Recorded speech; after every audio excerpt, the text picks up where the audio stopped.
Hello friends, तो आज हम फ्यूचर पे बेस एक अनोखी स्टोरी के बारे में एक्सप्लेन करेंगे, जहाँ बाकी सर्विसेज के साथ साथ जस्टिस सिस्टम भी ऑटोमेटिक हो गया है और जिसका शिकार बनता है यंग लड़का जो खुद भी नहीं जानता कि उसने आखिर ऐसा क्या गुनाह किया है। तो मूवी शुरू होती है लॉस एंजलिस की एक सिटी से, जहाँ एक ड्रोन किसी पैकेज की डिलीवरी कर रहा है। यही हम मैथ्यू नाम के लड़के को अपनी जॉब पर जाता देखते हैं। तभी उसकी डिजिटल असिस्टेंट ईवी उसे बताती है कि तुम्हारी बस लेट आने वाली है, इसीलिए तुम्हें एक दूसरा रूट लेना होगा। और मैथ्यू भी उसकी बात मान जाता है। तभी उसके फ़ोन पर एक अर्जेंट मैसेज आता है जिस पर लिखा है कि जल्द ही तुम्हें अरेस्ट कर लिया जाएगा। और इससे पहले कि मैथ्यू कुछ समझ पाए कि एक पुलिस ड्रोन सामने आ जाता है, वो उसकी आइडेंटिटी कंफर्म करता है और कहता है कि तुम्हें ये हथकड़ी पहननी होगी, साथ चलना होगा।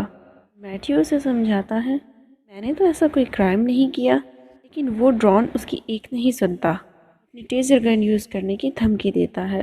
और कुछ दूसरे लोग उसकी वीडियो रिकॉर्ड करने लग जाते हैं। मैथ्यू को ना चाहते हुए भी उसकी बात माननी पड़ती है। ईवी से अपनी दोस्त को मैसेज भेजने को कहता है ताकि वो उसके बदले उसकी शिफ्ट कर सके, और ड्रोन को दिखाता है कि वो उसके साथ चलने के लिए तैयार है। आगे हम उसे एक क्रैक्टी कॉप नाम के जेल में देखते हैं, जहाँ एक आवाज़ उसे अपना सामान एक ट्रे में रखने को कहती है। मैथ्यू को अभी भी कुछ समझ में नहीं आ रहा था और वो उनसे रिक्वेस्ट करता है कि मैं एक इंसान से बात करना चाहता हूँ, लेकिन वहाँ उसे सुनने वाला कोई नहीं होता।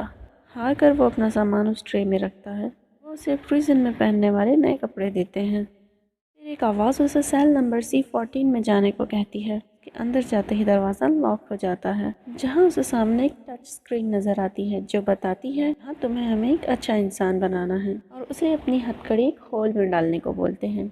मैथ्यू उसके इंस्ट्रक्शंस को फॉलो करता है और देखता है कि उसके पास अपने सेल को अपग्रेड करने का भी ऑप्शन है। इसके लिए उसे एक्स्ट्रा पे करना होगा, लेकिन मैथ्यू तो बस किसी लॉयर से बात करना चाह रहा था। ये सुनकर स्क्रीन से कुछ ऑप्शंस दिखाती है। मैथ्यू उनमें से एक लीमा नाम के लॉयर को सिलेक्ट करता है, जिसकी रेटिंग बाकी लॉयर से कहीं ज़्यादा है और उसे अपने स्किल पे बहुत कॉन्फिडेंस है। मैथ्यू भी उससे बहुत इम्प्रेस होता है, लेकिन देखता है कि उसकी फ़ीस पूरी $10,000 होती है। तभी उसे स्क्रीन पे एक फ्री पब्लिक डिफेंडर का साइन दिखता है, कंपनी की तरफ से बिल्कुल एकदम फ्री है, और इसके लिए वो इसे सिलेक्ट कर लेता है और स्क्रीन डिफेंडर को डाउनलोड करने लग जाती है। और पता चलता है ये एक तरह का वर्चुअल लॉयर है जो उसे बताता है कि तुम्हें सज़ा मिलने के चांस बहुत ज़्यादा हैं और इसके लिए तुम्हें 45 to 47 ईयर्स की जेल हो सकती है। मैथ्यू उससे अपने क्राइम के बारे में पूछता है, लेकिन डिफेंडर उसके सवाल पर कोई ध्यान नहीं देता और कहता है कि अगर तुम अपना गुनाह कबूल कर लो, तुम्हारी सज़ा 80% कम हो जाएगी, यानी तुम 5 से 7 साल के लिए ही जेल जाओगे। मैथ्यू एक बार फिर से उससे अपने क्राइम के बारे में पूछता है, पर डिफेंडर की सुई तो बस एक ही बात पे अटकी होती है, मैथ्यू को जल्दी से गिल्टी प्लीड कर लेना चाहिए।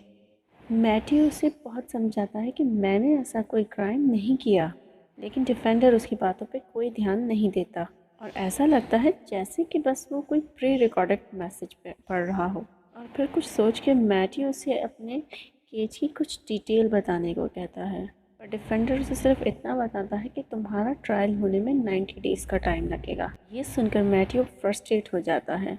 वो उसे अपनी बात किसी इंसान से कराने को बोलता है।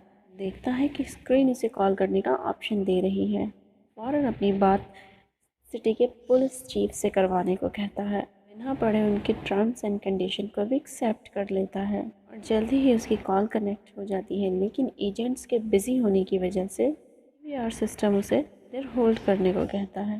वेट करते हुए मैथ्यू अपने बेड पर लेट जाता है। उसके बाद उसकी आंख एक बजर के साउंड से खुलती है कि लेटे लेटे उसे नींद आ गई थी। तभी उसकी नज़र स्क्रीन पे जाती है, जहाँ पे लिखा है कि कम बैलेंस होने की वजह से आपकी कॉल डिस्कनेक्ट हो गई है। ये देखकर उसे बहुत हैरानी होती है और वो स्क्रीन से इसका मतलब पूछता है और उसे बताया जाता है कि इस कॉल का प्राइस $3 पर मिनट है। आपने टोटल 140 मिनट्स बात की है। मैथ्यू कहता है कि ये बात तुमने मुझे पहले क्यों नहीं बताई। तो स्क्रीन उसे टर्म्स एंड कंडीशन वाला पेज दिखाती है कि जिसे उसने बिना पढ़े ही एक्सेप्ट कर लिया था। मैथ्यू देखता है कि उसके बैंक अकाउंट का सारा बैलेंस ही ख़त्म हो गया है और ये देखकर उसे बहुत ही गुस्सा आता है कि उससे उसकी सारी सेविंग ख़त्म हो गई थी। वो इसे बुरा सपना समझकर होश में लाने की कोशिश करता है, लेकिन देखता है कि ये सब तो एकदम रियल है। उसे समझ नहीं आता कि अब इस प्रॉब्लम से वो कैसे निकल पाएगा। परेशान होकर वो वापस अपने बेड पे लेट जाता है। सिस्टम उससे पूछता है कि अगर आपको नींद आ रही है, लाइट स्विच ऑफ कर सकता हूँ। इसके लिए आपका बैलेंस बहुत लो है। आगे स्क्रीन पर वो एक ऐड दिखता है जो किसी होममेड नाम की कंपनी की ऐड होती। वो कैदियों को ऊन से अलग अलग चीज़ें बनाना सिखाती है। इसे बनाकर कैदी अपने लिए कुछ पैसे भी कमा सकते हैं। मैथ्यू अब ये जानता है कि उसके पास करने के लिए अब कुछ नहीं है। वो होममेड का ऑफर एक्सेप्ट कर लेता है। इसके बाद उसे एक बॉक्स दिया जाता है। ऊन के साथ साथ एक सिलाई स्टिक भी है। वो इंस्ट्रक्शंस बुकलेट से पढ़कर इस काम को सीखने लगता है। आगे हम ऐसे ही उसका डेली रूटीन देखते हैं, जहाँ वो स्ट्रगल करने के साथ साथ दिया हुआ काम भी सीख जाता है। इससे उसका अकाउंट बैलेंस भी थोड़ा बहुत बढ़ने लग जाता है और मैथ्यू इस पैसे से अपने लिए कुछ अच्छा खाना मंगवाता है। इसी तरह कुछ दिन और गुजर जाते हैं। वो देखता है कि उसका अकाउंट बैलेंस अब $5 का हो चुका है, जैसा कि वो चाहता था। वो इसे यूज़ कर कर अपनी मॉम को कॉल करता है, जो इससे पूछती है कि इतने दिनों से तुम कहाँ गायब थे और तुम्हारा फ़ोन भी स्विच ऑफ जा रहा है। लेकिन मैथ्यू का ध्यान तो अपने अकाउंट बैलेंस पर था, जो धीरे धीरे कम हो रहा था। और वो अपनी मॉम को बताता है, मैं इस वक्त जेल में हूँ, कि मैंने ऐसी कोई गलती नहीं की। ये सुनकर उसकी मॉम परेशान हो जाती है। मैथ्यू कहता है कि अभी मेरे पास बिल्कुल टाइम है, क्योंकि यहाँ बात करने के भी पैसे लगते हैं। तभी कॉल पर उसके डैड भी आ जाते हैं। जेल में होने का सुनकर मैथ्यू से अलग अलग सवाल करने लग जाते हैं। मैथ्यू देखता है कि अकाउंट में बस $2 ही बचे हैं। फ्रस्ट्रेट होकर वो उन्हें अपनी बात सुनने को कहता है। उसके डैड उसे अपनी टोन नीचे करने को बोलते हैं। इस पर मैथ्यू कहता है कि आई एम सॉरी, मुझे आपसे ऐसे बात नहीं करनी चाहिए थी, पर मेरा यकीन करें, मैं यहाँ बहुत बड़ी मुसीबत में हूँ और इससे निकलने के लिए मुझे $10,000 की ज़रूरत है कि मैं अपने लिए एक लॉयर को अरेंज कर सकूँ। इतना पैसा सुनकर उसके पेरेंट्स परेशान हो जाते हैं। मैथ्यू उसे समझाता है कि यहाँ मेरी लाइफ और डेथ का सवाल है, आहिस्ता आहिस्ता मैं आपको वापस कर दूँगा। और इससे पहले उसके पेरेंट्स को जवाब दे पाएँ, बैलेंस कम होने की वजह से उसकी कॉल डिस्कनेक्ट हो जाती है और मैथ्यू को लगता है कि उसकी सारी मेहनत बर्बाद हो गई है। तभी स्क्रीन पर वो वर्चुअल डिफेंडर आता है और कहता है कि तुम अभी भी गिल्टी प्लीड कर सकते हो। ये सुनकर मैथ्यू को बहुत गुस्सा आता है।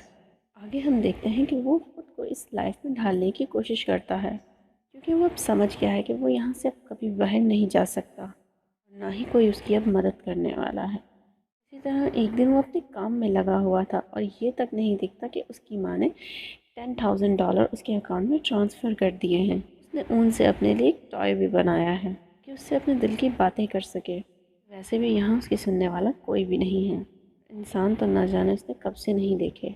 अचानक और वो पुलिस स्टोर वहाँ पे आ जाता है और उसे कहता है कि अब तुम्हें ट्रायल का एक ऑप्शन चूज़ करना होगा। तो मैथ्यू कहता है उसके लिए तो 90 डेज़ का टाइम था। तभी उसे डिफेंडर की आवाज़ आती है कि तुम्हारा ट्रायल अब रेडी है, तुम्हें गिल्टी और नॉट गिल्टी में से एक ऑप्शन चूज़ करना है। वो एक बार फिर उसे गिल्टी प्लीड करने को कहता है कि उसका प्रिजन सेंटेंस कम हो सके। मैथ्यू को समझ नहीं आता कि इस सिचुएशन में उसे क्या करना चाहिए।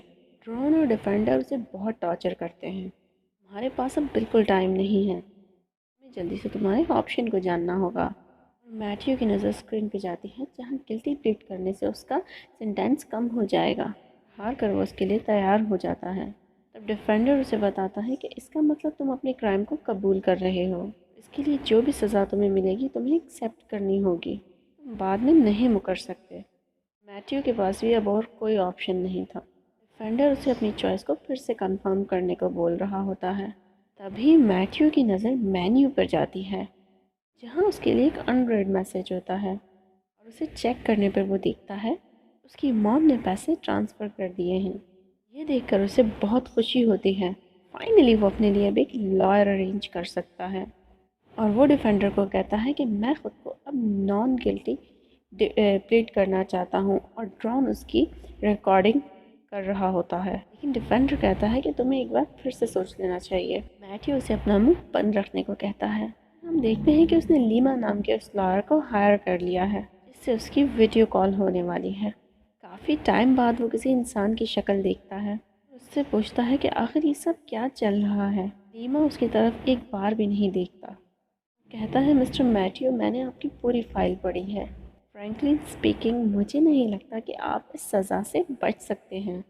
वो भी उसे गिल्टी प्लीड करने को बोलता है, जिस पर मैथ्यू कहता है कि मैंने तो ऐसा कोई क्राइम नहीं किया। तब लीमा पहली बार उस पर नज़र डालता है। शॉक्ड होकर कभी उसकी तरफ तो कभी अपने टैबलेट की तरफ देखता है और कहता है कि इस बार भी ये लोग एक गलत इंसान को उठा लाए हैं। और मैथ्यू थोड़ा घबरा जाता है, पर लीमा उसे कहता है कि तुम थोड़ी देर यहीं पर इंतज़ार करो। ये कहकर कॉल को डिस्कनेक्ट कर देता है और मैथ्यू को लगता है कि कॉल रेट्स की तरह भी उसने यहाँ पर भी टर्म्स एंड कंडीशन को पढ़ने में गलती कर दी है। वो दीवार पे एक मैसेज छोड़ता है कि फ्राइंग प्रिंट्स को हमेशा पढ़ लेना चाहिए। वो परेशान होकर अपने बेड पर लेट जाता है। फिर उसे सिस्टम की आवाज़ सुनाई देती है कि हमें उम्मीद है कि आपने अपने स्टे को एंजॉय किया। मैथ्यू को अपनी आंखों पर बिल्कुल भी यकीन नहीं होता और वो जल्दी से सेल से बाहर आ जाता है। पर वो अपना सामान और सेल फ़ोन उठाता है, जिस पर ढेर सारे मैसेजेस आए होते हैं और पता चलता है कि उसको जॉब से निकाल दिया गया है। जो पैसे उसकी मॉम ने भेजे थे वो उन्होंने बैंक से लोन लिया था। यहीं पे उसे होममेड कंपनी का एक ब्रोचर भी मिलता है।